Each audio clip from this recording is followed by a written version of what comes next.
Hello everyone, so I figured since I'm bored, I'd make a short Meseta guide to help those who want to learn how to actually make Meseta. This guide will be more so aimed at free-to-play players, so no premium is assumed. Now, I would like to point out that the way both free-to-play and non-free-to-play players make money mostly is the same, with the exception of course, scratching. It's just that free-to-play players have a few restrictions that players that are not free-to-play do not have. Some of these things include very limited shop access, as well as being forced into the deck-space gulag to farm for raw Meseta. With that in mind, let's go over the methods we'll be talking about.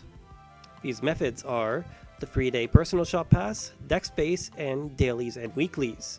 First off, we'll just start with the most effective method, which would be deck space grinding. This largely consists of you going into deck space sessions as a Waker and using Waker's unhealed AoE photon art to kill enemies in deck space as fast as possible for a lot of raw Meseta per hour, letting you walk out with around 1 mil every hour or so.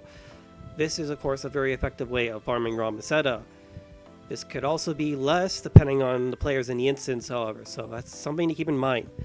The biggest issue is how much Meseta you make largely depends on the instance itself, which can potentially put up a damper on the Meseta grind. There are specific guides for gearing up and such for deck space that I recommend looking up after this video if you're interested, because there's apparently specific damage numbers you have to hit, and I'm not a numbers guy. This method could get boring, so it's best to watch or listen to stuff on the side to make this deck space grind less painful overall. The next option is of course to make the most out of your free day shop pass you get monthly from the mission pass. This requires you to stockpile things to sell, preferably things that don't wildly fluctuate in value and won't lose all their value by the time you're ready to sell stuff. Some good examples include scratch items or best in slot affix capsules, which are actually worth selling. If you want to invest in AC items, you do require Meseta prior, however you can make a huge profit if you hold off on actually selling them. With that being said, the natty capsules do not make a good investment because Sega tends to re-release these pretty frequently. With that being said, fashion items are usually a very good investment, especially collab items, because collab items do not really rerun. As far as affix capsules go, the best affix capsules to sell would be Irradical IV, which drops from Nameless City, Green Chest, and Red Chest, as well as Dreadkeeper 5, which is best farmed in Rework Gorge. You can turn the Irradical IV into Gladius Soul, then Grand Gladius Soul by farming dual quests to make the most profit off of it, and do the same for Dreadkeeper 5 to turn it into Grand Viper 1 and then Grand Dreadkeeper 2.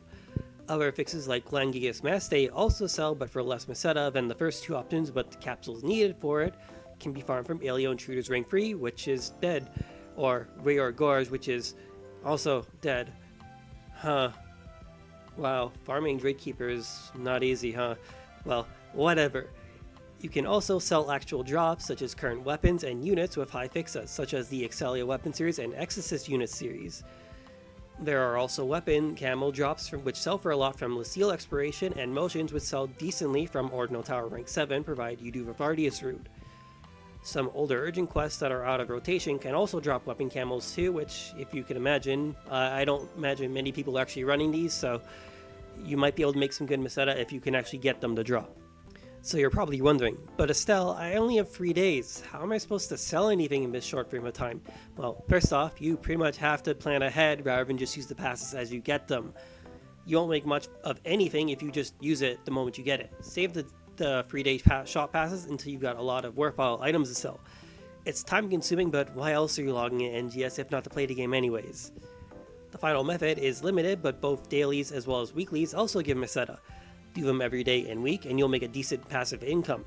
There are also the Alpha Reactors, which spawn every day in Central Alio, Stellar Fragments, which spawn every day in North Retum, and Snow, which spawn every day in the Central Kavaris. These sellable items don't go for much, but it adds up over time. You can also get Beta Reactors every week for doing at least 3 Alliance tasks provided you are in an Alliance. These sell for 100k a pop. You can also trade in EX Cubes for Alpha Reactors every week, but there's a good chance you'll run out of EX Cubes if you do this, and that's better spent on weekly SG anyways. This basically covers every way to make Meseta as a free-to-play player. If you want to be serious, it does take some level of preparation and effort, and while it can be rough, sometimes it's very much possible to play NGS as a free-to-play player, provided you actually play the game and don't AFK in Central City getting into fights with people all day. You think I'm joking, but that is actually a real issue, and people actually do that. Also, Sega, please throw a bone to free-to-play players and give them more ways to get shop passes. A good idea could be to throw it into a monthly EX Cube trade-in, like star gems. If you have any questions, I'll be happy to answer them in the comment section, so please feel free to do so. That'll be the end of this video, however. Thank you all for watching, and I'll see you guys next time. Maybe one day Sega will finally introduce cross-ship matchmaking into Alien troops, and we'll finally be able to plug in and actually farm for Giga suffixes. Who am I kidding? It's never gonna